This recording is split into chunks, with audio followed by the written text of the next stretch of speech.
அன்பு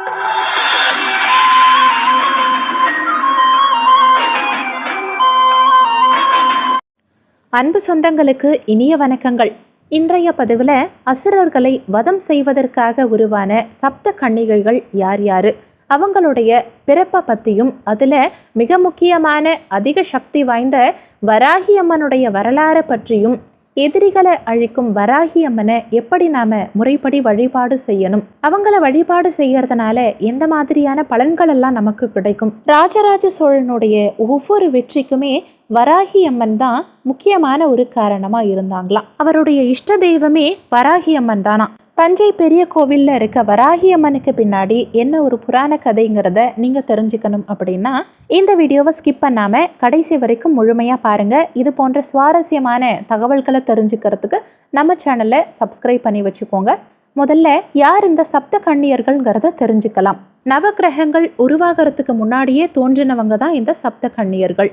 சப்த அப்படின்னா ஏழு கடவுளுடைய அம்சமா உருவானவங்க தான் இந்த 7 கன்னி பெண்களும். தாய் தந்தை இல்லாம கன்னி பெண்களாவே பிறந்தாங்க. 7 கன்னி தெய்வங்களும் 7 விதமான பிரச்சனைகளையும் தீர்த்து வைக்கக்கூடியவங்க. முன்னொரு காலத்துல சும்பன் நிசம்பன்கிற 2 அரக்கர்கள் பிரம்மதேவன் கிட்ட எங்களுடைய மரணம் ஒரு பெண்ணால தான் நடக்கணும், கருவில் உருவாகாத கன்னி பெண்ணால தான் நடக்கணும் அப்படின்னு பெண்ணை துச்சமா நினைச்சு அப்படி ஒரு வரத்தை கேட்பாங்க. அதனால பார்வதி தேவி அந்த அரக்கர்களுடைய படைகளை அழிக்க கருவில் தோன்றாத கன்னித்தன்மை வாய்ந்த 7 கன்னியர்களை உருவாக்குறாங்க. சிவன், விஷ்ணு, பிரம்மா, முருகன், வராகமூர்த்தி, இந்திரன்னு இப்படி 7 பேருடைய அம்சமா 7 கன்னியர்களை உருவாக்கி அந்த அசுர படைகளை அழிக்கிறாங்க. அந்த 7 கன்னியர்களும் சிவபெருமான் ஆசியோட பூலோகம் வந்து வீரபத்ரன் துணையோட மக்களுக்கு அருள் புரிய தொடங்கி இருக்காங்க. இப்போ 7 கன்னியர்களுடைய பெயர்களையும் அவங்களுடைய சக்திகளையும் தெரிஞ்சுக்கலாம். அதுல 5ஆவதா பிறந்தவங்க தான் நம்ம வராகி அம்மன். முதல் சப்த கன்னியுடைய பெயர் பிராமி. இவங்க பிரம்மதேவர்கிட்ட இருந்து தோன்றியவங்க. சரஸ்வதியுடைய ஆசி பெற்றதால பிராமி அம்மனை வழிபட்டா கல்வி கலைகள்ல சிறந்து விளங்கலாம். மேற்கு திசைக்கு அதிபதியா இருந்து ஆட்சி புரியறவங்க இவங்க. மூத்த சகோதரியா பிறந்ததால தோல் வியாதிகளை தீர்த்து வைக்கும் சக்தி இந்த பிராமி அம்மனுக்கு இருக்குமா. 2வது கன்னி மகேஸ்வரி அம்மன். சிவனோட அம்சமா பிறந்தவங்க இவங்க. கோபத்தை நீக்கி சாந்த குணத்தை கொடுக்கக்கூடியவங்க. எல்லா பிரச்சனைகளையும் தீர்த்து வைக்கும் சக்தி இந்த மகேஸ்வரி அம்மனுக்கு இருக்குமா. சிவனை மாதிரியே சூலத்தோட அருள் புரியறவங்க. இந்த அம்மன் பித்த நோயை கட்டுப்படுத்தும் சக்தி கொண்டவர்களாம். 3வது கன்னி தெய்வம் கௌமாரி. இவங்க முருகப்பெருமானுடைய அம்சமா தோன்றி இருக்காங்க. சஷ்டி தேவசேனாங்கிற பெயரும் கௌமாரிக்கு இருக்கு. இந்த கௌமாரி அம்மனை வழிபட்டா குழந்தை வரம் கிடைக்குமா. செவ்வாய் தோஷம் இருக்கவங்களும் வீடு மனை பிரச்சனை இருக்கவங்களும் இந்த அம்மனை வழிபட்டா அவங்க பிரச்சனையெல்லாம் தீர்ந்துடுமா. இந்த கௌமாரி அம்மன் ரத்தத்துக்கு தலைவியா இருக்கிறதால உஷ்ணம் சம்பந்தப்பட்ட வியாதிகளை தீர்த்து வைப்பாங்களாம். இவங்க விஷ்ணுவோட அம்சமா தோன்றி இருக்காங்க. நாராயணிங்கிற இன்னொரு பெயரும் இந்த அம்மனுக்கு இருக்கு. விஷ்ணு பகவான் மாதிரியே கையில சங்கு சக்கரத்தோட அருள் புரிவாங்க. விஷக்கடி, விஷ நோய்களை தீர்த்து வைக்கும் சக்தி இந்த வைஷ்ணவி அம்மனுக்கு இருக்கு. 5வது கன்னி தெய்வமா தோன்றினவங்க தான் வராகி அம்மன். இவங்க விஷ்ணுவோட வராக அவதாரத்துல இருந்து தோன்றினவங்க. 6ஆவதா தோன்றிய கன்னி தெய்வம் இந்திராணி. இந்திரனுடைய அம்சமா தோன்றினவங்க இவங்க. 7 கன்னிகள்ல ரொம்ப அழகான கன்னி தெய்வம் இவங்க தானா. இந்த ராணியை வழிபட்டா கடன் பிரச்சனைகள் தீரும். 7வது கன்னி சாமுண்டி.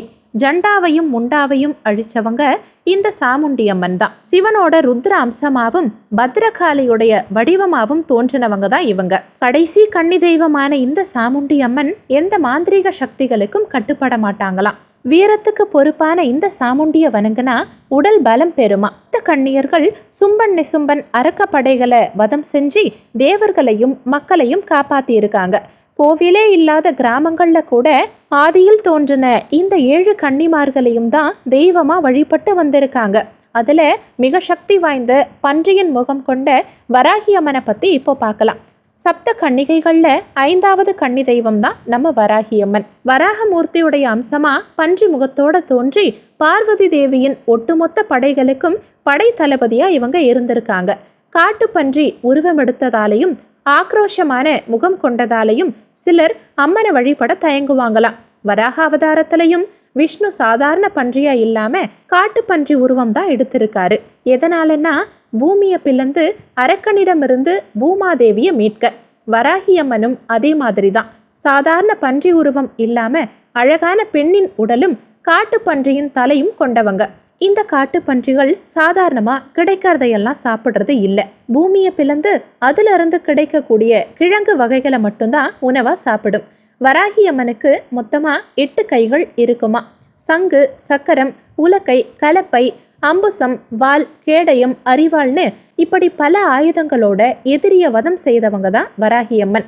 பூமியை உழுவதற்கு தேவையான சக்திகளை கொடுத்து விவசாயத்தை செழிக்க வைக்கக்கூடியவங்க.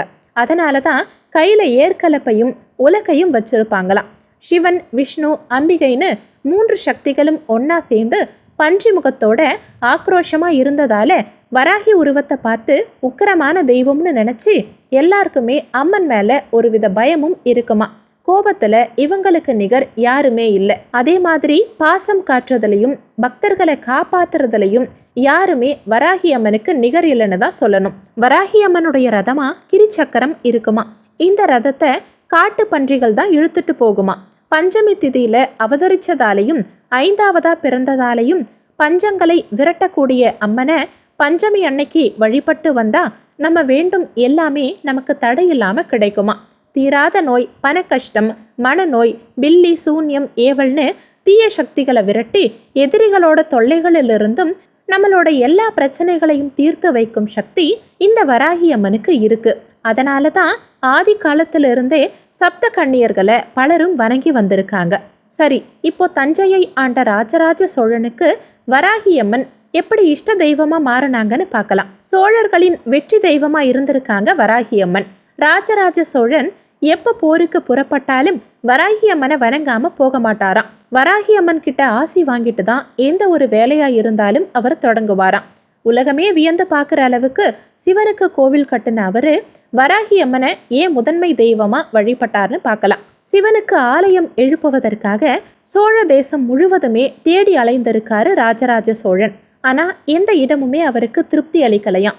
ரொம்ப கவலையோடு இருந்த ராஜராஜ சோழன் கனவுல வந்த வராகியம்மன், நாளை உனக்கு நானே எந்த இடத்துல ஆலயம் எழுப்புறது அப்படின்னு காட்டுறேன் அப்படின்னு சொல்லியிருக்காங்க.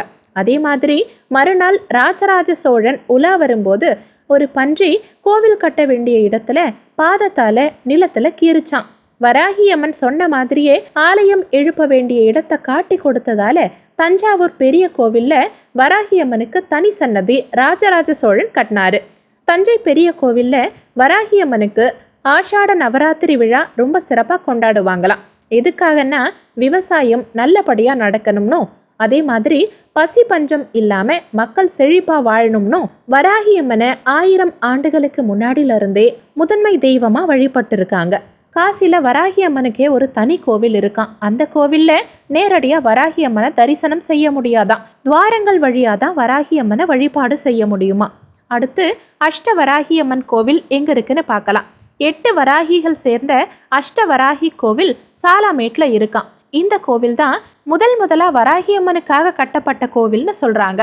5 பஞ்சமி இல்லனா 5 ஞாயிற்றுக்கிழமை தினங்கள்ல தேங்காய் முடியில நெய்விளக்கு ஏற்றி வராகி அம்மனை வழிபட்டா நாம நினைச்சது கண்டிப்பா நடக்கும்னு சொல்றாங்க. வராகி அம்மன் மகாகாளியுடைய ஒரு அம்சமா இருக்கிறதுனால வராகி அம்மனை வழிபடுறவங்களுக்கு 3 லோகத்திலையும் எதிரிகளே இருக்க மாட்டாங்களாம். பக்தர்களை காக்க சாந்த ரூபினியாவும் தாயாகவும் இருக்கும் வராகி அம்மனுடைய மூல மந்திரத்தை 1008 முறை 26 நாட்கள் ஜபம் செஞ்சா வராகி அம்மனுடைய முழு அருள் நமக்கு கிடைக்குமா. இப்போ வராகி அம்மனை எப்படி வழிபடலாம்னு பார்க்கலாம். வாழை இலை விரிச்சு அதுல பச்சரிசி கொட்டி ஒரு தேங்காயை 2ஆ உடைச்சி அதுல இழுப்பெண்ணெய் ஊற்றி சிவப்பு திரி போட்டு விளக்கேற்றிட்டு வந்தா நமக்கு இருக்கக்கூடிய எப்படிப்பட்ட கஷ்டமா இருந்தாலும் இந்த பரிகாரத்தை செஞ்சுட்டு வந்தா எல்லா கஷ்டங்களும் சரியாகிடுமா. இந்த பரிகாரத்தை வராகி அம்மன் கோவில்லையும் செய்யலாம், இல்லனா வீட்லயே அம்மனுடைய போட்டோ வச்சு அது முன்னாடி கூட செய்யலாம். வராகி அம்மனுக்கு சிவப்பு நிறம்னா ரொம்ப பிடிக்குமா. அதனால சிவப்பு தாமரை, சிவப்பு அரளிப்பூன்னு பஞ்சமி அன்னைக்கு வராகி அம்மனுக்கு இந்த பூவையெல்லாம் போட்டு வணங்குறது ரொம்ப நல்லது.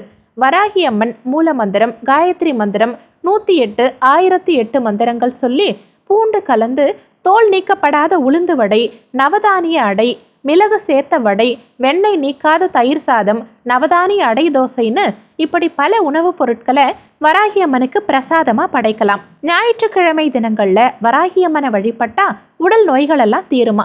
திங்கட்கிழமையில வழிபட்டா மனநல பாதிப்புகள் எல்லாம் நீங்குமா.